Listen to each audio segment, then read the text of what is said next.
Hello and welcome to Lesson 12-4, Part 1. We're going to be talking today about limits at infinity. Limits at infinity, basically, we've talked about up till this point, what is the limit of a function as x approaches a certain number. So, for example, as x approaches 3, and then we try direct substitution, plug it in, and if it works, we have a limit. And we check our graph to make sure from the left, from the right, it all works. Hey, good, we have a limit.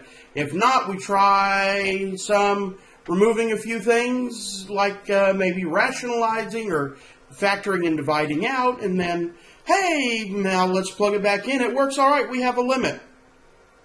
In this lesson, we're talking about what is the behavior or limitation of the graph as it approaches either negative infinity or infinity.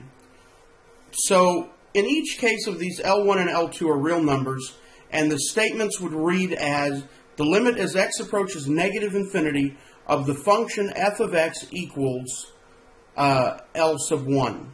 That is, the limit as x approaches negative infinity, and similarly for the limit as x approaches infinity. The definition of this, an important concept to learn, principle here, is that if r is a positive real number, then the limit as x approaches infinity of 1 over x to the r power equals 0. In other words, if I have 1 over x to any power, then the limit of that is going to be 0, and similarly when it goes towards the left or the right, towards positive or negative infinity.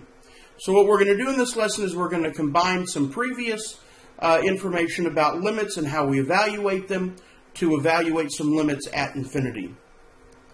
So in this first example, find the limit as x approaches infinity of 4 minus 3x squared.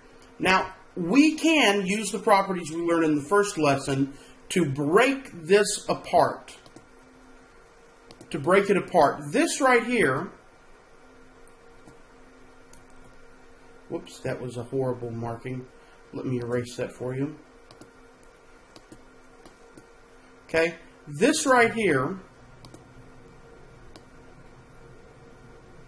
can break apart into two different limit analyses.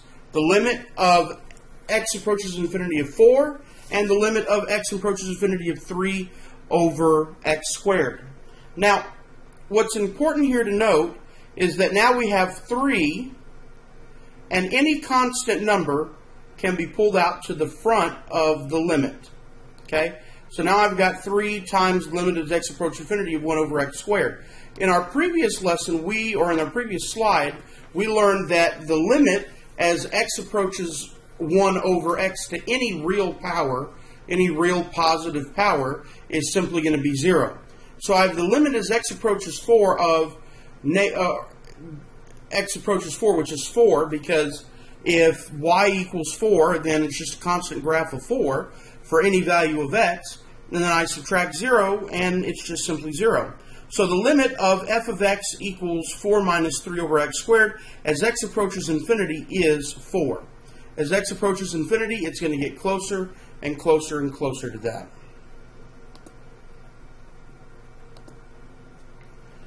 So in these examples, find the limit as x approaches each of these, x approaches infinity for each of these functions. And what we're going to do is we're going to work each of them to try to see if we have a limit as x approaches infinity. So for the first one, in each case, we're going to basically divide both the numerator and the denominator by x squared, which is the highest power of the denominator. Because I have the highest power here is x squared, so I'm going to divide each of these by x squared. When I divide negative 2x by x squared, I get negative 2 over x, plus 3 over x squared. Obviously, 3x squared over x squared is 3, plus 1 over x squared gives me, or just divide by x squared. Now, for each of these, I have this one. Anytime I have over x, that one becomes 0, that one becomes 0, and that one becomes 0. So 0 plus 0 over 3 plus 0. So the limit as x approaches infinity of this function is 0, both from the left and from the right. Positive and negative infinity, we would say it is 0. Keep in mind, what I did here was just a little trick of basically saying each of these, I'm going to take each of these separately, and I'm going to divide each of these by x squared. The reason why I do that is because I know that if I'm approaching something as it goes to infinity, I can simply divide it by x squared, and anything that still has an x in its denominator becomes 0, and it becomes instantly eliminated. So rather than finding, with negative 2x and 3 and 1 and x squared, I was able to therefore eliminate them to make them approach 0.